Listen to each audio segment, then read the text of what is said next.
early 1960s. Thank you, Tom and Paul and Ray, for your beautiful tributes and your memories.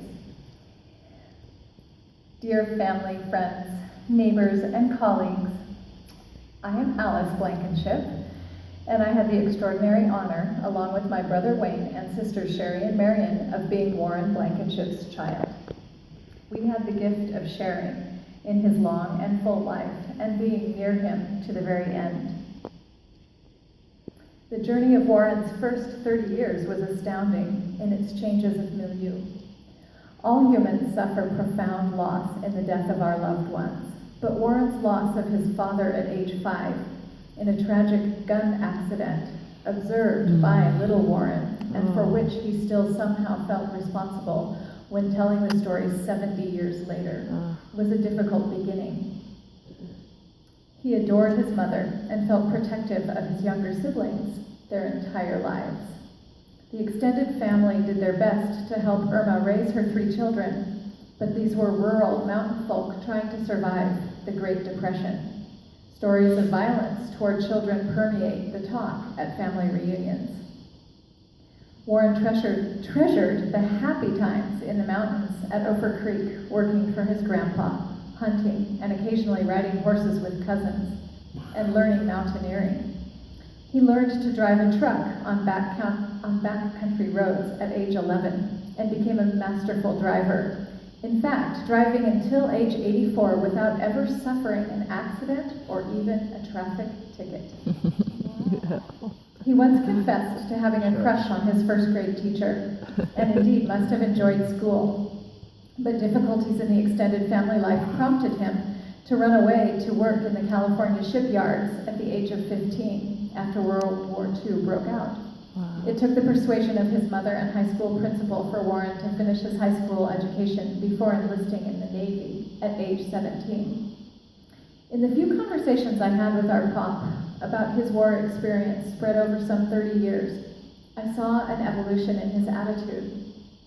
Staunchly against the notion of war as anything glorious, he abstained from celebrations or ceremonies on veterans and Memorial Days.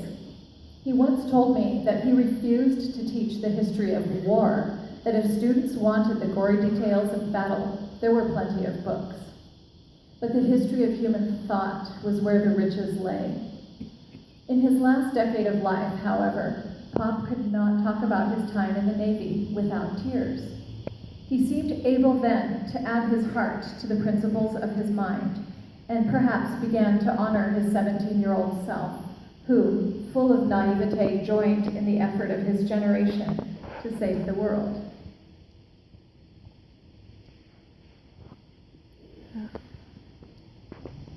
Warren returned from the war and altered the course of his own family and his future children's lives by entering college, funded by the GI Bill. He told me that he could not believe it. College was work? No way. This was the good life. Having performed hard labor by age 15, he recognized the privilege that the life of the mind was. When I asked him as a child about Grandpa Jim's whiskey-drinking habit, he told me that actually my grandpa, his stepfather, was a man to admire because he had become a carpenter and co-provider for the family with only a 3rd-grade education. Warren was the first person in his family to dream of a college education, and he took the passion for learning to the highest degree, a PhD in American history. His siblings followed suit in valuing their educational opportunities after the family moved to Portland, Oregon. We children took the path to higher education for granted, but Warren never forgot his humble roots. He could laugh about old times with his Colorado cousins as readily as he could lecture his children about the dynamic details in the writing of the American Constitution or build an outdoor shelter. He was compassionate toward all people in our society who struggle for lack of an education. Warren's teaching, therefore, was the natural result of his early life and later education. He valued his students and felt responsible first and foremost to the young individuals in his classrooms. Though I did not understand it well as a child, I sometimes heard my parents grimly refer to the publish or perish maxim of survival in higher education.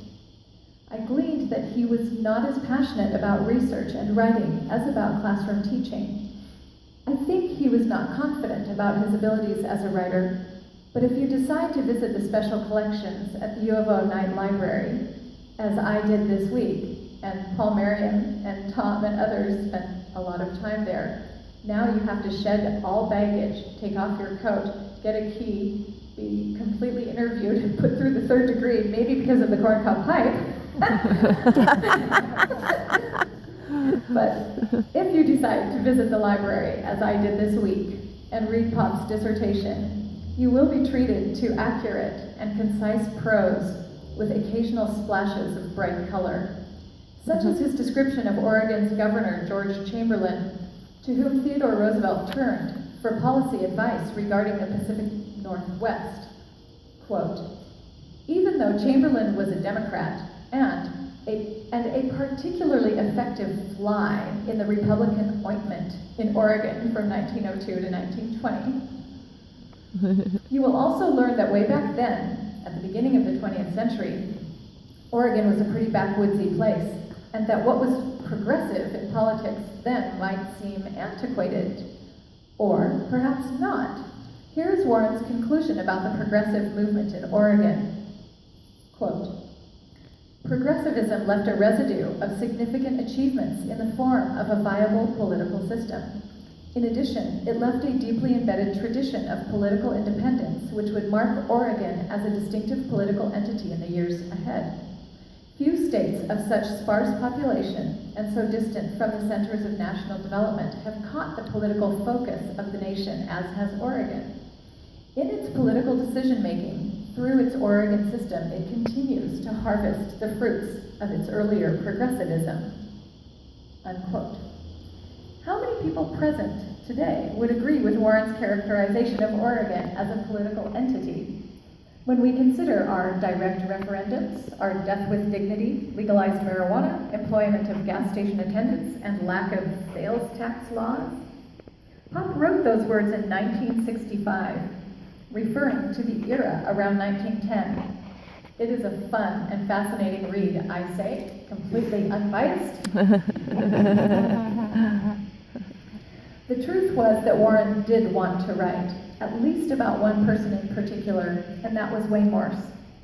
He greatly admired Morse for his fierce political independence, integrity, and anti-war ethics. Our brother Wayne is named after Wayne Morse. Warren gained the trust and confidence of Morse and his wife, and he told me that he was the first person given access to Morse's personal library by Mrs. Morse when Wayne Morse died in 1974, so that Warren could do the research necessary for the Morse biography he hoped to write. But our family life intervened when my brother was critically injured in a car accident at the end of the school year in 1973. Simply put, our father chose family over career. Our brother, a 15-year-old at the time of his accident,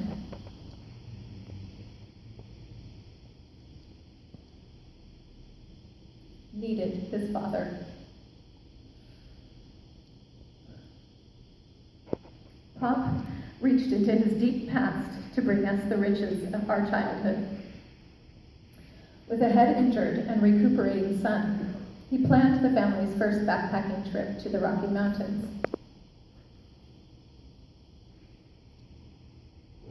He instinctively sensed that the beauty, the clean air, the clean water, and the exertion of hiking would help Wayne. It did help, and it strengthened all of us. Pop dreamed up a trip to Alaska the summer of 1979, driving for 15 days before the Alaskan highway was entirely paved. 6 days of that journey, we drove on gravel road at 40 miles per hour, a bit reminiscent of the Jodes from the Grapes of Wrath. An expert driver, Pop never doubted he could do this in a station wagon with 5 people. His sense of direction was uncanny. There were virtually no towns in northern British Columbia and southern Yukon, and few landmarks. We didn't even get a flat tire.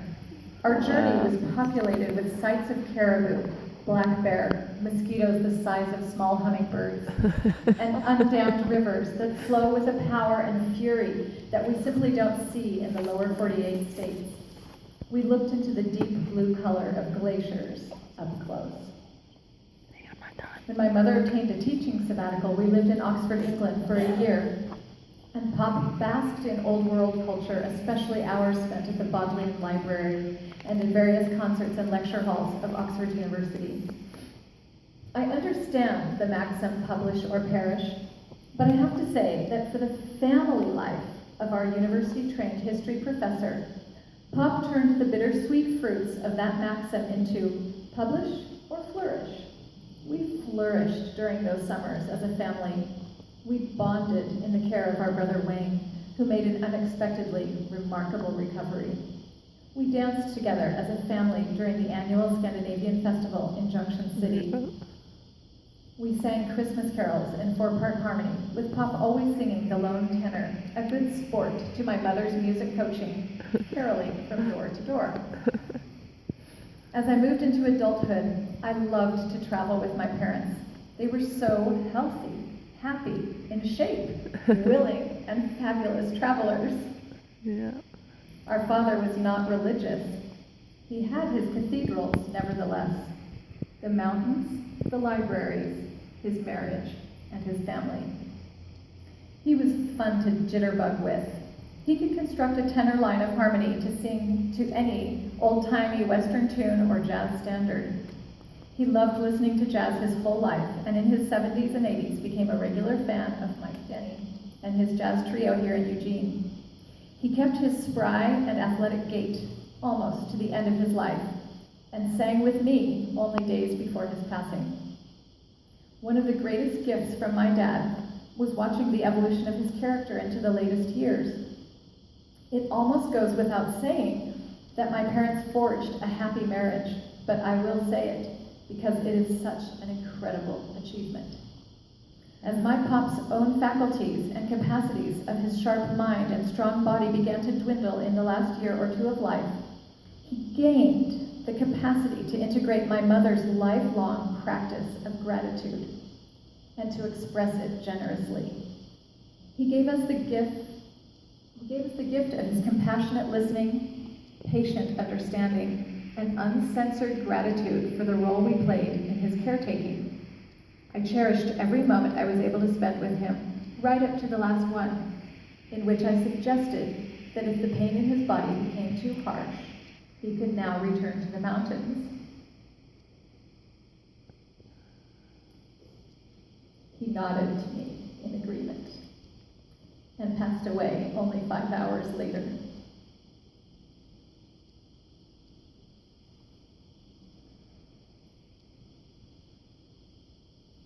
Thank you all so much for your long-term, dedicated friendship to our father. And please enjoy this very special surprise blast from the past as we hear Warren from 1944. Oh, cool.